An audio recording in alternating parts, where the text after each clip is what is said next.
हमारी आज की कहानी है भगवान गणेश जी और कंजूस औरत। श्रीचंद नाम का एक व्यक्ति भगवान गणेश का बहुत बड़ा भक्त था। वह बुधवार के दिन भगवान गणेश के व्रत रखता था। एक बार जब वह सो रहा था तब भगवान गणेश उसके सपने में आए और कहने लगे, श्रीचंद, तुम मेरे बुधवार के व्रत और पूजा सच्चे हृदय से करते हो।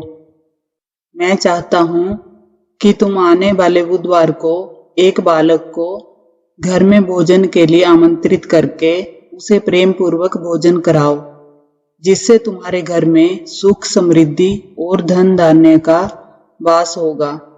श्रीचंद ने ये बात अपनी पत्नी निर्मला से कही। श्रीचंद की पत्नी निर्मला स्वभाव से बहुत ही कंजूस थी।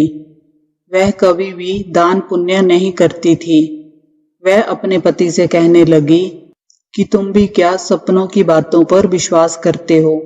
अगर ऐसे सपनों की बातें सच होने लगती तो हमारे सारे भंडार भरे होते।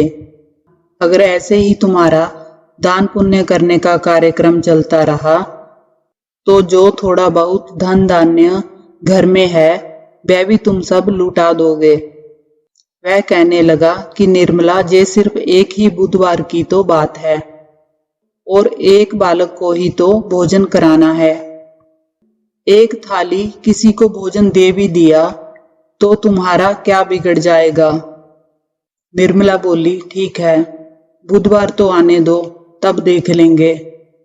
श्रीचंद को पता था कि निर्मला इस शुभ कार्य में आनाकानी करेगी, इसलिए वह दूसरे दिन उसे फिर याद दिलाता है कि निर्मला, कल बुधवार है। हमें कल किसी एक बच्चे को भगवान गणेश के नाम का भोजन कराना है।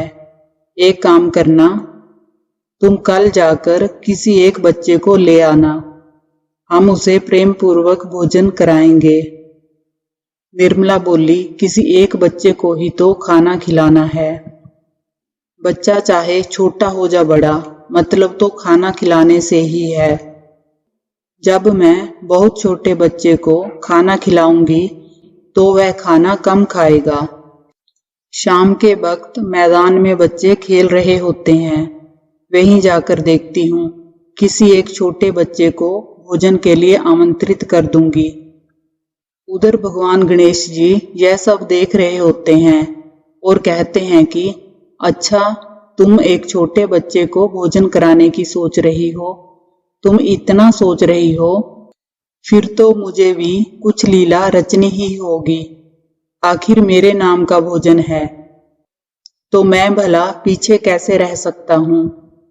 मैं ही तो आमंत्रित हूँ। शाम को जहाँ बच्चे खेलते थे, निर्मला वहां जाकर सबसे छोटा बच्चा ढूंढने लगती है। भगवान गणेश देखते हैं कि निर्मला एक छोटे बच्चे को ढूंढ रही है, तो उन्होंने भी एक छोटे बच्चे का रूप धारण कर लिया और वह सभी बच्चों के बीच में खेलने लगे। निर्मला की नजर उस छोटे से बच्चे पर पड़ी और उसे देखते ही कहती है कि वह छोटा सा बच्चा ठीक रहेगा।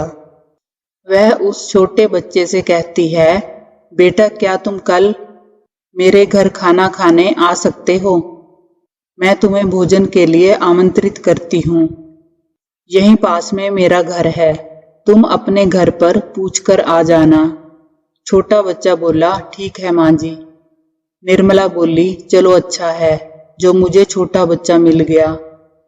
वह थोड़ा सा भोजन ही खाएगा और मेरा काम आसान हो जाएगा। अगले दिन जब भगवान गणेश छोटा सा बच्चा बनकर निर्मला के घर पहुंच गए तो निर्मला ने उनके सामने 2 पूरी, थोड़ा सा हलवा, थोड़ी सी सब्जी और थोड़ी खीर भोजन करने के लिए रख दी। गणेश जी ने तो फटाफट उस भोजन को खा लिया और कहा, माँ जी, भोजन तो बहुत ही स्वादिष्ट बना है। अभी और भोजन खाने की इच्छा है। ऐसा लग रहा है मैं तो अभी भूखा ही हूँ।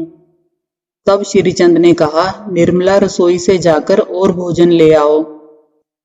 लगता है इस बच्चे को भोजन बहुत ही स्वादिष्ट लगा है।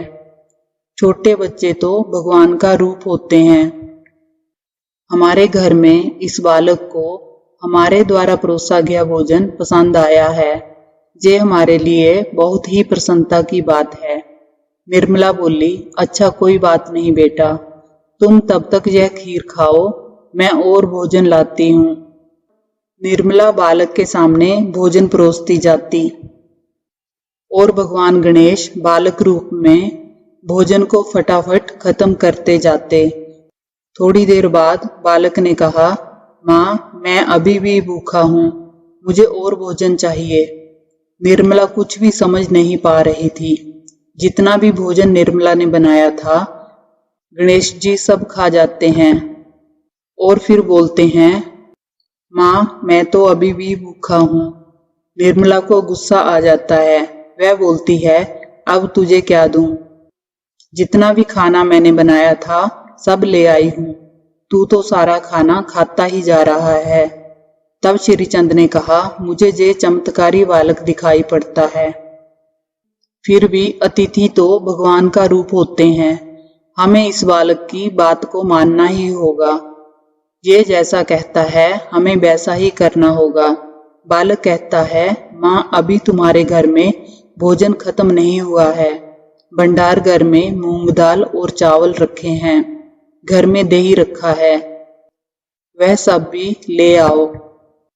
निर्मला सोचती है, इस बालक को कैसे पता कि हमारे घर में क्या क्या रखा है?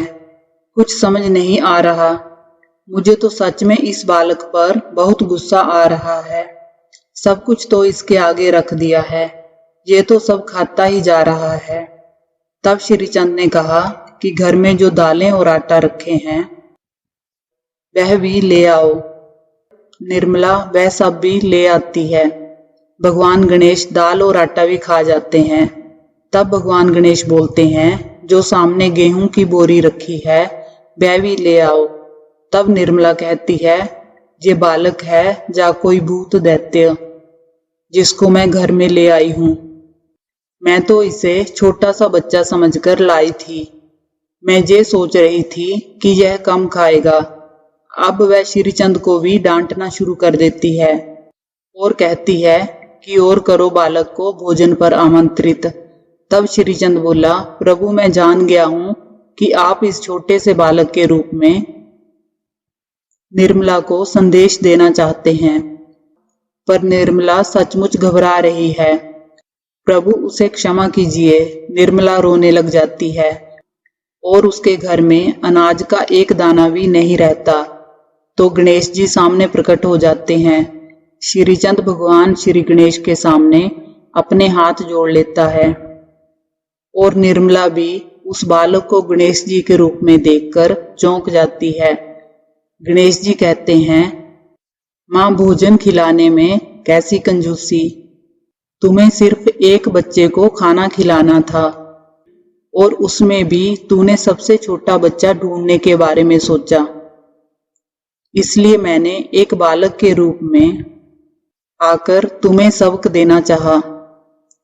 कभी भी किसी अतिथि को भोजन के लिए आमंत्रित करो तो सच्चे हृदय से बिना कपट किए भोजन परोसो।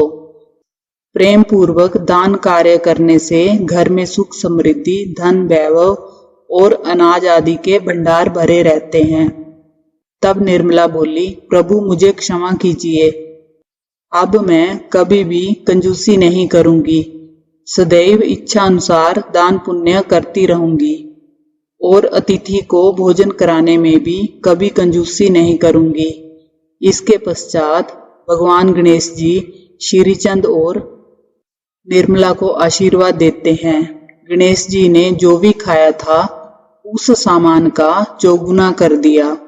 श्रीचंद को अपनी भक्ति का फल मिल गया और निर्मला को भी सीख मिल गई। आपको ये कहानी अच्छी लगी हो तो वीडियो को लाइक करें, चैनल को सब्सक्राइब करें। कहानी को अंत तक सुनने के लिए आपका धन्यवाद।